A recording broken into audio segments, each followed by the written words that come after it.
Welcome back, Fino here with a guide for the first Gilfest exhibition quest. This one pits you against Riceman, and despite its intimidating health numbers, it's probably the easiest. Okay, so this fight has a bunch of things going on. Some of these are related to manipulating your max health, and frankly, you don't have to think too much about it. It's mostly out of your hands anyway. Just know that your health is going to shift around a fair bit, and if you get lucky on an evade, you can actually get a bunch of free temporary health. Here's the more relevant part. Touta will rotate buffs every turn, and these dictate what happens when he nails you with a buster card. That's the one where he throws a rice bale.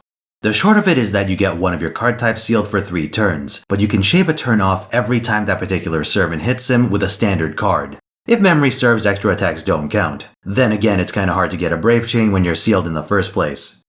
When the debuff expires naturally or through this method, you get a special buff. The Buster Seal turns into a huge 5-hit attack buff. The Quick Seal turns into a single-time NP damage buff, and the Art Seal turns into a single-hit Rainbow buff. If you don't spend them, these linger for quite a while, 20 turns. So if you want to bide your time and wait for the right-hander skill, that's also an option. It's also worth noting that the order goes Buster Quick Arts before looping, so if you're in the business of card counting, you can actually account for this. Sometimes he can cast his debuff on your entire frontline as a skill, so once in a while, you can be stuck with a completely dead hand. To avoid this, you can run a team with varied decks to maintain momentum. If your servant reaches critically low health, the fight-related debuffs get cleansed and they get full NP. Be aware this won't give you the special buffs, same for manually cleansing them. On break, Touta gains immunity to damage-related debuffs, and his buster damage goes up. Because the main mechanic of the fight hinges on you being hit by buster cards, this is where things can go wrong.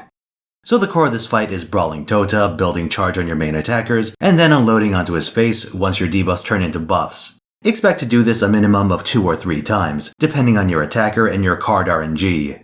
To make sure you get the most out of your damage turns, it might be worth running some form of debuff cleanse or a character like Ku as your main attacker. If you already have the buffs you need, then you can ditch the card seal and cash out. Aside from Touta's phase 2 damage, his big threat comes from his Noble Phantasm. It's AoE, and because he's an archer, you might be seeing it fairly often depending on your DPS. I'll note that Tamamo Lancer has 2 outs and a special damage modifier against men, so it might be worth borrowing one for the occasion. Another notable option is Enkidu. He doesn't get a damage bonus, but he can purge Touta's extremely obnoxious evade, giving you room to finish the fight. His third skill also removes debuffs, making him a strong pick for solo strategies if you're inclined to go that route. Alright, let's review quick. Get hit with Rice, hit back to gain huge buffs, attack with those buffs to burst him down. That's really about it. I ran a 2 Lancer setup for my clear, and it seemed to work pretty well. Be sure to pack a fair bit of NP mitigation since you'll be eating Hanzo ults on the regular. Aside from that, it shouldn't take too many attempts unless your hand and target RNG is especially bad. That's all for now. Like if you found this video useful, subscribe to get the other guides as they come out, and come watch me on Twitch where I'll be no-lifing this event. Just snorting void dust from start to finish. The usual.